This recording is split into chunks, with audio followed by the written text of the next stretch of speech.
bahwa di sini Al-Qadhi Abi Syuja rahimahullah ta'ala membagi sunnah-sunnah salat menjadi dua. Pembagian yang pertama yaitu yang pertama yang berkaitan dengan sebelum salat dilaksanakan, ini adalah adzan dan iqamah, dan ini saya pikir sudah cukup jelas. Yang kedua, beliau kemudian mengatakan wa ba'da dukhuli fiha, yaitu sunnah-sunnah salat ketika salat tersebut sudah dilaksanakan. Jadi di dalam salat. Jadi ada sunnah di luar salat, ada sunnah di dalam salat.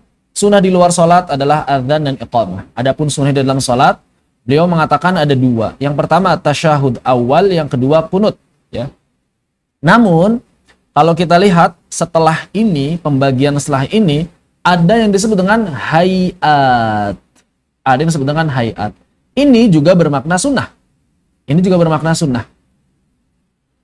Terus apa bedanya dengan sunnah yang disebutkan sebelumnya?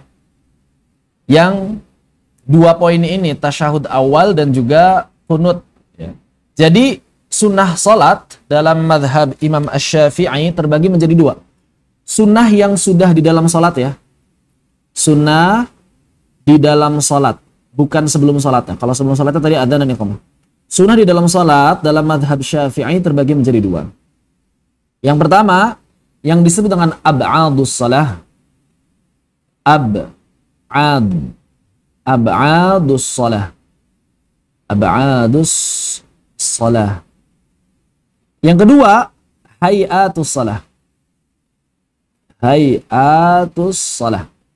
Apa bedanya ab'ad atau sunnah ab'ad istilahnya, ya, dengan sunnah hay'ah? Jadi, ikhwani wal akhwat fi din asyhadakumullah, sunnah ab'ad adalah sunnah-sunnah salat yang apabila dia terlupa atau sengaja ditinggalkan, maka dianjurkan sujud sahwi.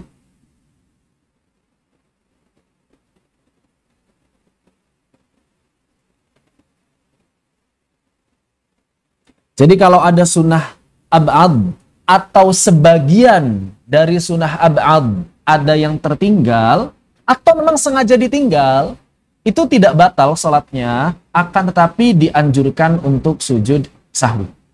Sujud sahwi hukumnya apa? Sujud sahwi hukumnya sunnah. Oh, berarti kalau misalnya kita tidak melakukan ab'adus shalah, tidak sujud sahwi juga, salatnya tetap sah? Jawabannya salatnya tetap sah. Akan tetapi nilai salatnya tidak sebanyak nilai salat yang melaksanakan ab'adus shalah. Jadi ada nilai yang berkurang. Salatnya sudah sah, kewajibannya sudah terpenuhi, tapi ada nilai yang hilang, begitu ya. Apa itu nilai yang hilang? Nilai melaksanakan ab'adus shalah. Nilai melaksanakan sunnah-sunnah ab'ad. Begitu. Nah, kalau misalnya di akhir salat menjelang salam kita ganti dengan sujud sahwi, maka para ulama mengatakan nilai tersebut, nilai meninggalkan ab'adus shalah tadi terganti, tertambal dengan sujud sahwi. Jadi nilainya ada insyaallah. Adapun yang kedua adalah sunnah hayat. Sunnah hayat ini sunnah yang kalau ditinggalkan ataupun tidak ditinggalkan, tidak dianjurkan sujud sahwi. Sengaja ataupun tidak, seperti itu tidak dianjurkan sujud sahwi. Tapi lagi-lagi, kalau tidak dilaksanakan, ya berarti kita rugi, kehilangan nilai sunnah hayat. Begitu.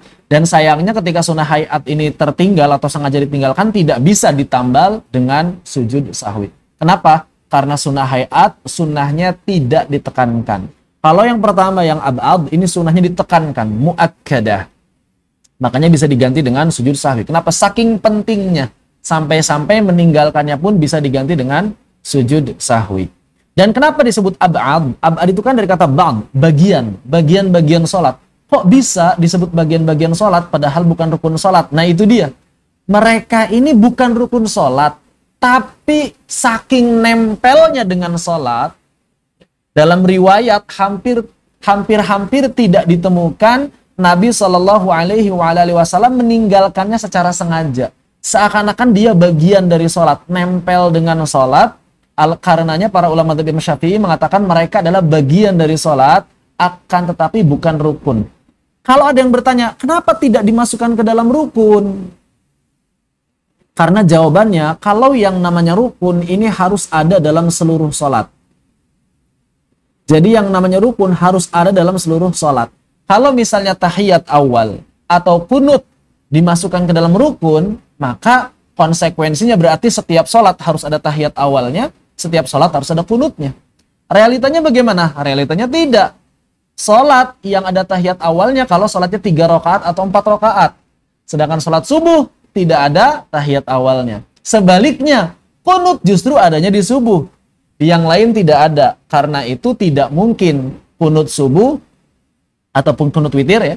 Dan juga tahiyat awal menjadi bagian dari rukun sholat. Kenapa tidak mungkin? Karena tidak ada pada setiap sholat.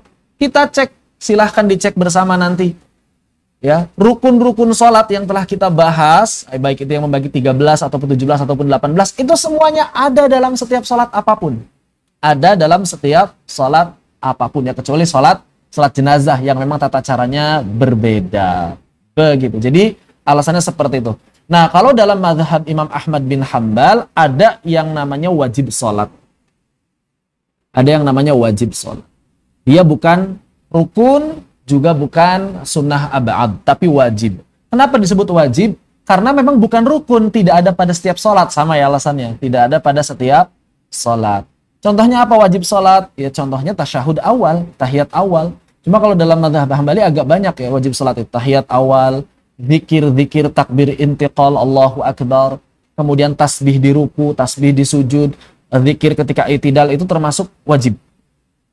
Maka dalam mazhab Imam Ahmad bin Hambal, dalam mazhab Hambali, kalau mereka yang wajib-wajib ini ditinggalkan secara sengaja, membatalkan sholat. Jadi kalau sengaja, membatalkan sholat. Tapi kalau tidak sengaja, baru sujud sahwi. Nah ini perbedaannya, konsekuensinya beda. Kan kalau dalam mazhab Syafi'i, mau sengaja, mau tidak sengaja, yang namanya sunnah ab'ad, itu tidak membatalkan sholat, cuma dianjurkan sujud sahwi. Kalau dalam mazhab Hambali yang wajib-wajib sholat ini, kalau sengaja membatalkan sholat, kalau tidak sengaja itu dianjurkan sujud sahwi. Begitu. Ini perbedaannya. Dan saya pernah mempelajari mazhab Hambali dasar itu ketika di Al-Imarat ya, karena di sana fikihnya fikih Saudi, fikih mazhab Hambali.